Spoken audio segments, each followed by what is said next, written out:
Hey everybody, it's Unique from Kai Speaks. Today I want to talk about a couple things, but I want to mainly talk about family being the foundation of our communities and how do we get to a point where we have a solid foundation.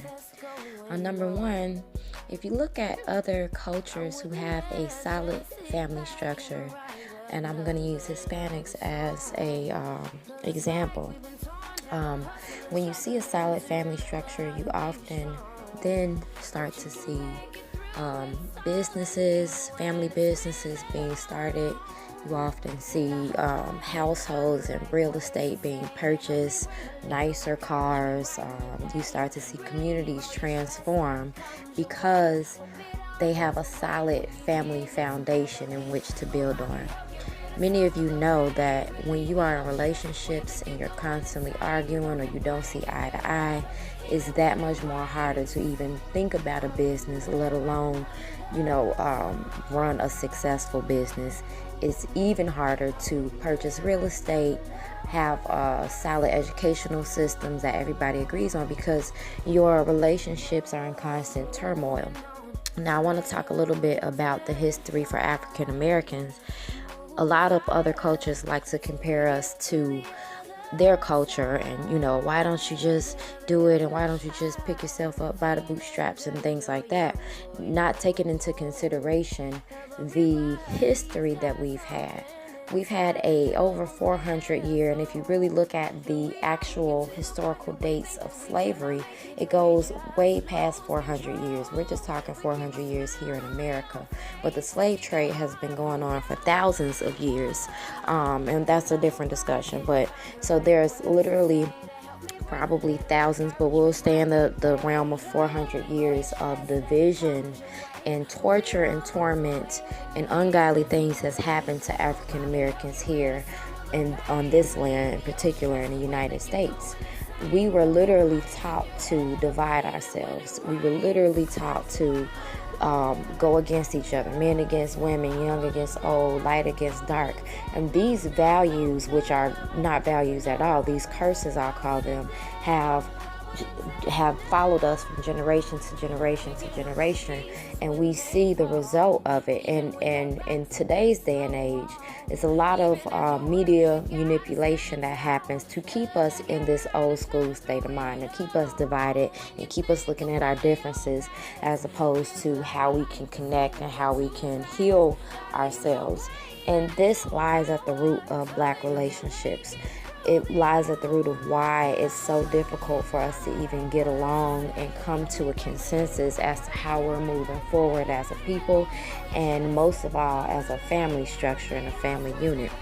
When you have this being your reality, it's that much harder to get anything at all done. And so we cannot, in all fairness, be compared to any other culture, any other race of people, because they have not endured the things that we currently are still enduring at all. So, I think that even in my neighborhood where I'm at in Chicago, I'm seeing the transition. And I'm in a Black neighborhood, but I'm starting to see the transition of Hispanic families moving in, and they move in as family units. They come and rehab the houses with the children and the wife and everybody pitching in.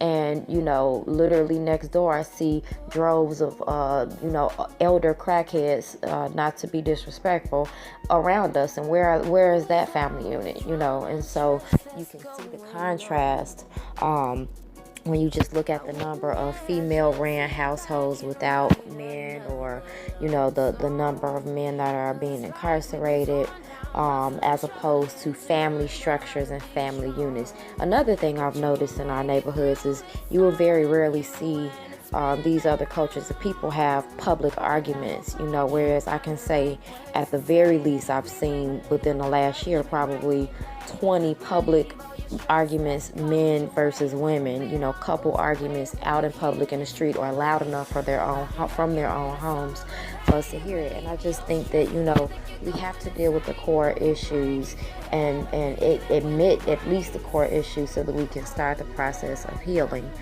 because there's clearly a division. Those of us who understand this and those of us who are caught in it, can barely communicate. And so we have to have that dialogue, and that's why I'm making this video. Another thing, in the so-called conscious community, there's much talk of polygamy and how our ancestors did it and how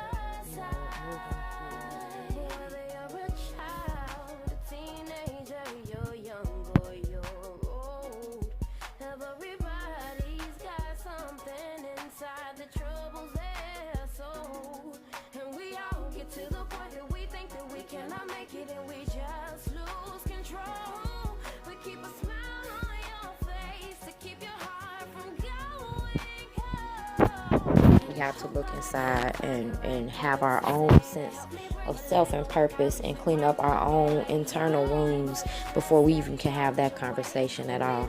Another thing I listened to recently on a channel was something called Domestic Discipline, which was a woman advocating a man giving her, a grown man, her grown husband giving her a spanking for discipline.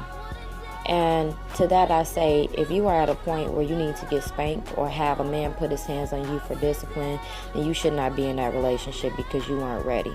There are a zillion different ways to communicate and come to understandings before or for ever a person having to put their hands on you. I think that when it gets verbally abusive and when it gets physically abusive, even if it's consensual, you all have gone way out of the lines of where it's supposed to be.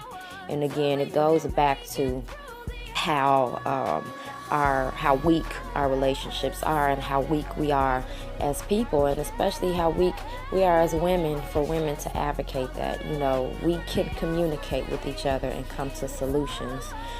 We have elders in our community that we can go to for solutions. We have spiritual leaders that we can go to for solutions. So for a person to have to put their hands on you to discipline you is, in my opinion, ridiculous.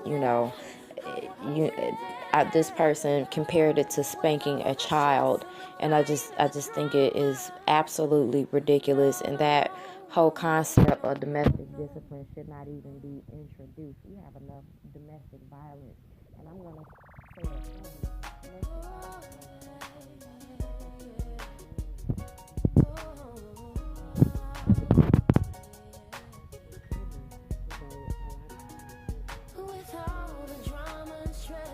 going on, I wouldn't dare just sit back and write another love song, 'cause it's like we've been torn down, hustling, struggling to remember how to be strong, but you also way before then. So I think to advocate that as something, advocate abuse in any form as a solution to marital problems or relationship problems,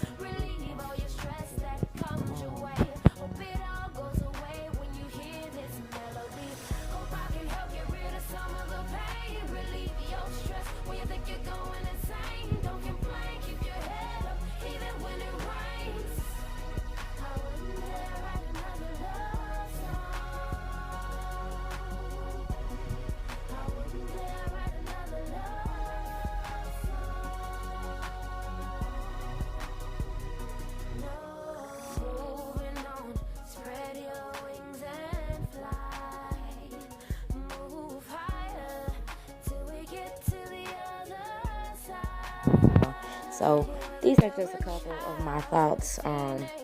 If you have any comments, please share. These conversations are meant to help us get to a higher level of thought, or at least start the dialogue of what we need to be talking about and focused on as adults. A lot of times we focus so much on the children and, we got to do some, save the babies, stop the violence, save the babies. We have to understand that they are getting their habits from us. So if you see children out there being violent, it's because they're getting it from older people. If you see them out there in bad relationships and mimicking our behaviors, because we haven't got our shit together. And so it's important that adults conversate with adults so that we can get to a point where we have healthy understandings. We have a village that we are raising these children with. We have a council of elders. I have a song called "What Child Is This?" and the song is about the adult responsibility to nurture these children before they get to being violent, before they make the same mistakes that we make. A lot of us have not even admitted the mistakes that we made. We're so arrogantly and egotistically living and dwelling in our mistakes and not even willing to admit when we're wrong that we can't properly guide the youth. And that's a problem. That's the origin of bloodline curses, when we can't admit in ourselves how we have to grow up and grow. And so that's all I have to say. I've been through a lot of situations, and I've always tried to utilize my situations that I've gone through to help the next person and to help the young people understand how if I went through it, you ain't got to go through it. And so my talks will get a lot more personal as they continue.